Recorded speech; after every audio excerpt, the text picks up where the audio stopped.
mystery box. Mystery box teacher. Okay. Who wants to pick and answer? Okay.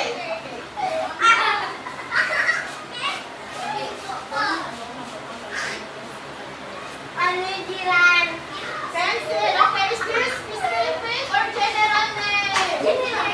Very good. Just one. Okay, you. Okay.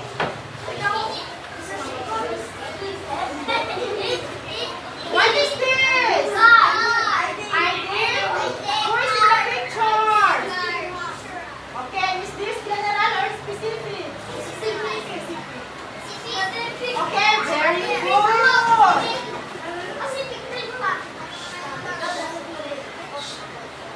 Okay, today we will learn about whether the noun is common or proper noun. Okay?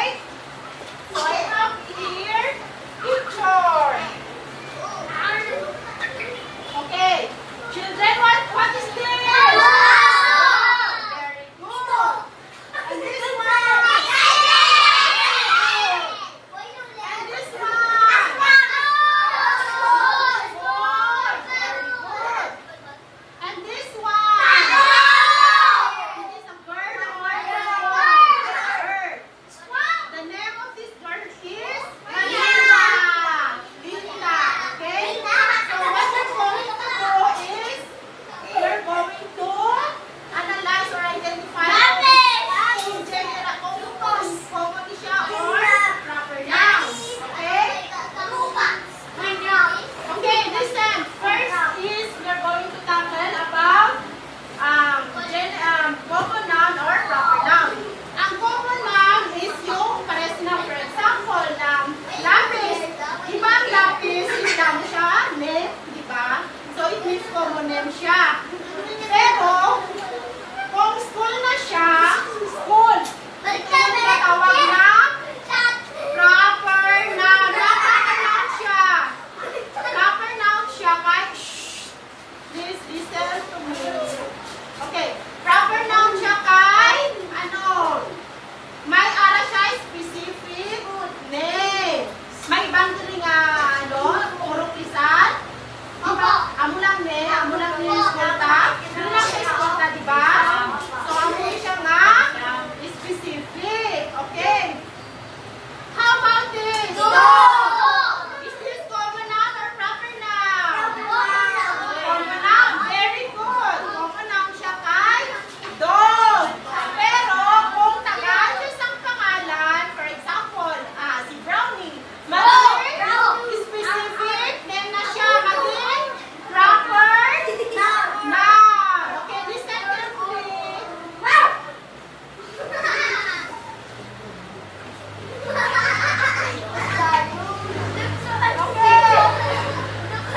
Listen carefully.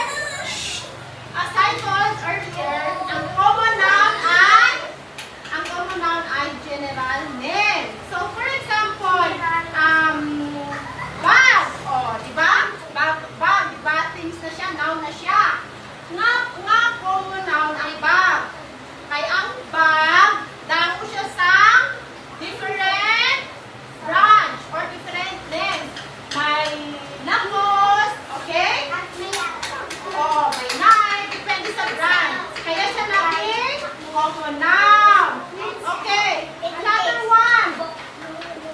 Ang about sa proper noun. Ang proper noun is a specific name. For example, sa specific name na proper noun.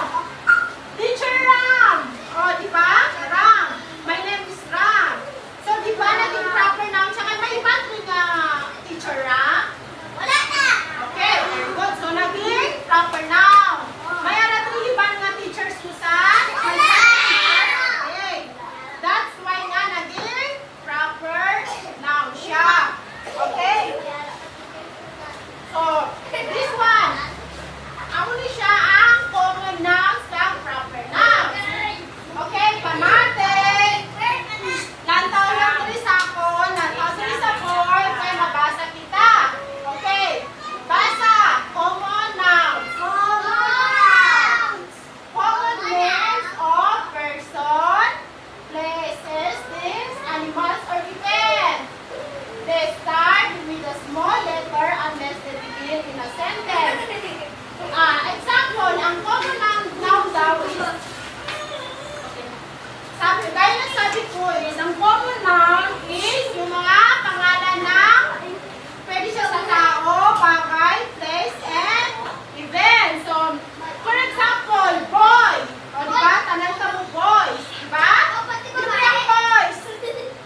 Liam K. Okay. Kung naging Liam K na, is magiging proper noun na. Kaya ikaw man lang, si Liam K na. Pero kung boys ka po tanan, yun ang tinatawag na common nouns. Okay? Proper nouns. Specific names of person, place, things, animals, or events. Basa! Proper noun. Okay, ang proper noun naman daw is specific name of a person. Ang isa ka person or tao may pangalan. Tandaan. Ang proper noun is may pangalan. Okay? For example, kamo girls, di ba? Kung girls, common noun. Pero kung may pangalan na, si Kate, halimbawa si Kate, di ba? Okay. Si Kate is ating proper noun na siya. Kasi si Kate lang man. Si Kate lang, di ba? Okay. They always start with the capital letter. Ang proper noun daw is, lagi, tandaan nyo, ang proper noun lagi nag-umpisa sa capital letter. Okay. Okay, very good. Naintindihan ba lahat? Ang proper noun na common noun? Okay. So, I have here an activity.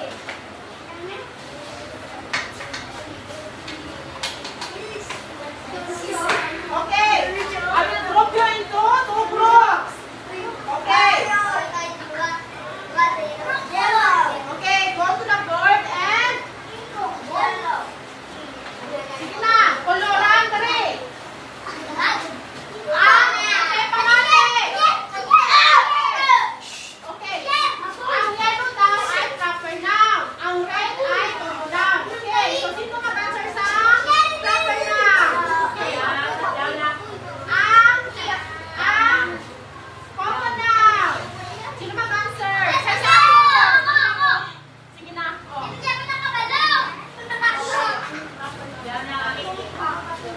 Okay. Okay, picture. Okay. Ang red, common noun.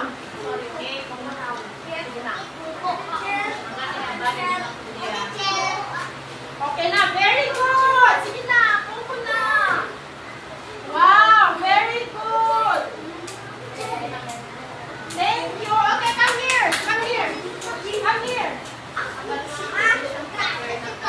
Okay, what do you think of this? Is this proper or common? Proper noun. Very good. How about this? Okay, okay na. Common noun siya sila. What is this, teacher? Common noun or proper noun? Okay, very good.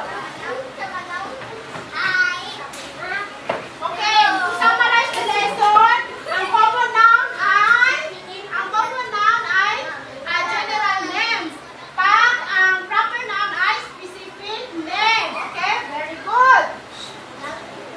Okay, papa mo sa akin yung lapis or ballpen. Okay? Okay, okay. Sige na, okay?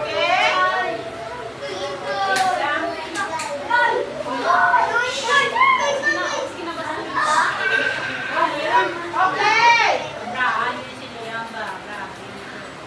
Okay, children. Okay, pass your test paper. All done? Tapos na? Okay, very good. Okay, pass your test paper. Sige na. Test paper, pass your test paper. Okay, very good, children. Oh, very good kayo. Nagkipag-cooperate kayo. Okay, for your assignment. Okay, magpa-help sa kayo na mama or papa. Mag-drawing kayo ng isa ka Common noun. isa ka proper noun. Okay, isulat nyo sa inyong, or ako na lang magsulat nga